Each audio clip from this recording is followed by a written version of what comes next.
Hello दोस्तों, welcome to our channel. आज हम एक महत्वपूर्ण पॉइंट के बारे में बात करने जा रहे हैं।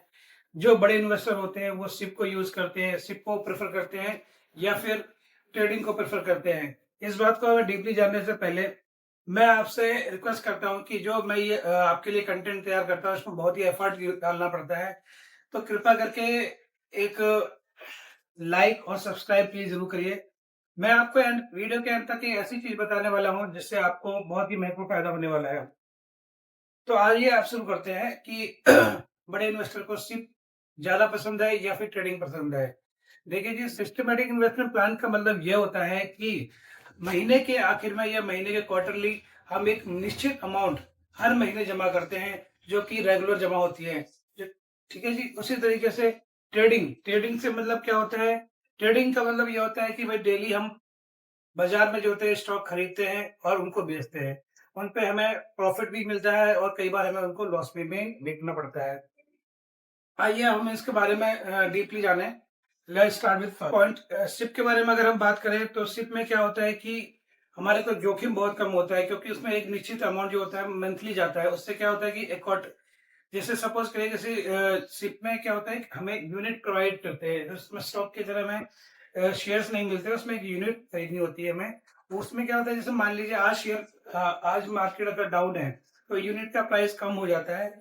और दूसरा, यदि वो मार्केट आज ऊपर है तो उसमें यूनिट का प्राइस जो है वो हमारे को महंगे रेट पे मिलती है। ट्रेडिंग के अंदर क्या होता है कि भाई डेली का जो स्टॉक है वो प्राइस ऊपर नीचे होते रहते हैं। उसमें क्या होता है, फियर एंड गियर रहता है। मतलब अगर स्टॉक ऊपर की तरफ जाता है तो लोगों को लालच आता है कि भाई उस स्टॉक को खरीद लिया जाए। अगर वो स्टॉक नीचे की तरफ जाते हैं तो वो लोग डर जाते हैं, तो उस केस में उसको सेल आउट कर देते हैं।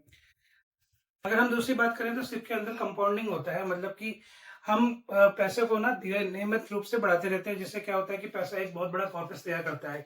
जबकि स्टॉक के अंदर buying and selling and trading के अंदर जो होता है उसमें ना तो पैसा बढ़ पाता है, क्योंकि रीजन क्या होता है, सपोज करो हमने आज खरीद लिया और उसको और हमें कल उसको बेचना पड़ा, तो उस केस में हमारे को लॉस भी हो जाता है। तो उसमें जो स्थिरता नहीं रहती है, एक निरंतरता जो चाहिए होती है किसी भी पर्पज को बड़े होने के लिए, वो नहीं होती।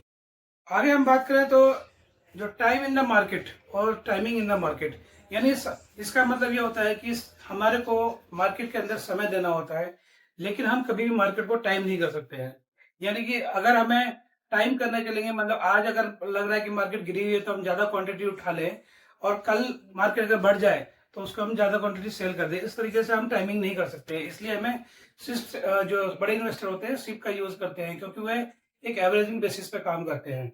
अब हम इस बात पर डिस्कस में आते हैं कि सिर्फ किस लिए बड़े इन्वेस्टर यूज करते हैं। क्योंकि एक तो उसमें एक्सपेंस बहुत कम होता है, दूसरा उसमें निरंतरता बनी रहती है स्टॉक की, और तीसरा कि भाई ये जो एक लॉन्च लंबे समय के लिए तैयार किया जाता है, ये बहुत ही धीरे धीरे काम करता है लेकिन बहुत बड़ा कॉर्पस तैयार करता है। दोस्तों, ये सिप के बारे में बहुत महत्वपूर्ण तथ्य है कि मैं और एक चीज और आपके साथ ऐड करना चाहता हूं कि भाई अगर हम अपने जीवन में देखें, हम कभी भी अपना एक लंबा कॉर्पस तैयार नहीं कर पाते, क्योंकि होता क्या है कि हम एक छोटे छोटे जैसे भी इन्वेस्ट शुरू करते हैं तो कोई ना कोई दिक्कत आ जाती है, जिसकी वजह से हमें वो फंड सेल आउट करना पड़ता है। तो इसलिए मैं आपसे रिक्वेस्ट करता हूं कि अगर आपके बच्चों को अपने बच्चों को आप मिलेनियल्स बनाना चाहते हो तो आपको क्या है, जैसे ही वो उनकी एज 18+ हो तो आप एक म्यूचुअल फंड उनके नाम पे क्रिएट कर दीजिए, जिससे क्या वो धीरे धीरे बढ़ते हुए एक बड़ा कॉर्पोरेट तैयार हो जाता है। जब तक कि वो अपने एज में आते हैं तो उनको पैसे कमाने के लिए ज्यादा जद्दोजहद करने की जरूरत नहीं होती है, वह एक अच्छा मोटा कॉर्पोरेट तैयार कर सकते हैं। तो दोस्तों, thank you so much for my side. Please subscribe and like.